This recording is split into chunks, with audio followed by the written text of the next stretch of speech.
Rebel star Prabhas బాహుబలిని కొట్టే cinema తీయాలనేది తన biggest డ్రీమా? Already Salaar వచ్చింది, కల్కి 1200 కోట్లు రాబట్టింది. అయినా బాహుబలి ఇమేజ్ నుంచి ఇంకా తను బయటకు పడలేకపోతున్నాడా? దాంట్లో నుంచి బయట పడేందుకు ఒకటి తర్వాత ఒకటి జోనర్లు మార్చి రిస్క్ చేస్తున్నాడా? సాహో నుంచి రాజా సాబ్ వరకు ఏ మూవీ చూసినా ఇంతవరకు తన జోనర్ని రిపీట్ చేయలేదు. ఇదొక్కటి చాలు, ఇంకా తను బాహుబలి తాలూకు ఇమేజ్ నుంచి బయట పడేందుకు తీవ్రంగా ప్రయత్నిస్తున్నాడే. అంటే ఆ స్థాయిలో బాహుబలి తనను జనాల్లోకి ఎక్కేలా చేసింది.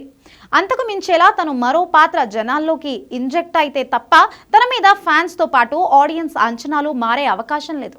ఎందుకంటే మంచి కథ కూడా కొన్నిసార్లు అంచనాల కింద నలిగిపోవాల్సి వస్తుంది. అందుకే బాహుబలి రికార్డ్నే కాదు, ఇమేజ్ని కూడా బ్రేక్ చేసేందుకు లెక్కలేనన్ని ప్రయోగాలు చేస్తున్నాడా? ఇంతకీ తన కళని నెరవేర్చే సినిమా ఏది? Have a look.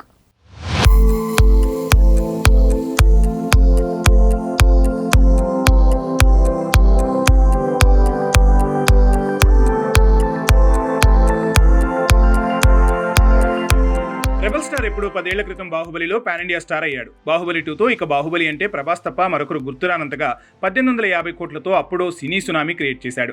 క్రెడిట్ రాజమౌళిదే అయినా ఈ కటౌట్ లేకపోతే ఆ సినిమాకు ఆ రేంజ్ అప్రోచ్ ఉండేది కాదు, వసూళ్ల లెక్క అంత తేలేది కాదు. అయితే బాహుబలి 10 ఏళ్ళు అవుతున్నా ఇంకా రెబల్ స్టార్ ప్రభాస్ ఆ ఇమేజ్ నుంచి బయటకు రావడానికి ఇబ్బంది పడుతున్నాడా? ఇంకా ఆ ఇమేజ్ని బ్రేక్ చేసేందుకు ప్రయోగాలు చేస్తూనే ఉన్నాడా?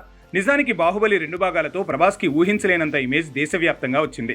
అందుకే తను ఆదిపురుషులో కాస్త లుక్ విషయంలో బాలేకపోయినా, తన మీసకట్టు బాలేదన్న అభిప్రాయం కలిగిన ఫ్యాన్సే కాదు, జనరల్ ఆడియన్స్ కూడా యాక్సెప్ట్ చేయలేకపోయారు.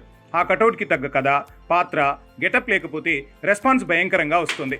రాధేశ్యామ్ ఆదిపురుషు రిజల్ట్ కేవలం కథాలోపమే కాదు, తన పాత్ర తాలూకా లోపాలు కూడా కారణం.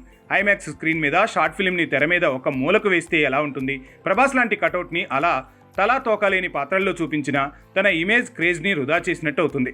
ఇది తెలిసే ప్రభాస్ ఎలాగైనా బాహుబలి ఇమేజ్ నుంచి బయటపడేందుకు సాహో చేశాడు. వెంటనే జోనర్ మార్చి రాధేశ్యామ్గా వచ్చాడు, ఆదిపురుష్గా మారాడు.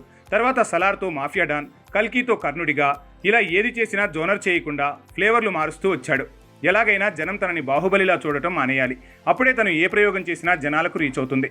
లేదంటే ప్రతి మూవీ బాహుబలి లాంటి స్ట్రాంగ్ పాత్రలే కావాలంటే తన కెరియర్ ఒక దగ్గరే పరిమితం కావాల్సి వస్తుంది. కెరియర్లో వెరైటీ ప్రయోగాలకు స్కోప్ తగ్గుతుంది. అందుకే పంచుపడ్డ ప్రయోగాలు ఆపట్లేదు. అలానే పూర్తిగా రిస్కీ రూట్లోనే కాకుండా సేఫ్ సైడ్ కోసం సలార్ 2, కల్కి 2 కూడా ప్లాన్ చేసుకున్నాడు. డైహార్ట్ ఫ్యాన్స్ కోసం సందీప్ రెడ్డి వంగ లాంటి డైరెక్టర్తో హీరో సెంట్రిక్ ప్రయోగం చేస్తున్నాడు. స్పిరిట్తో బాక్సాఫీస్ మీద లాఠీ చార్జ్కు సిద్ధమయ్యాడు రెబల్ స్టార్.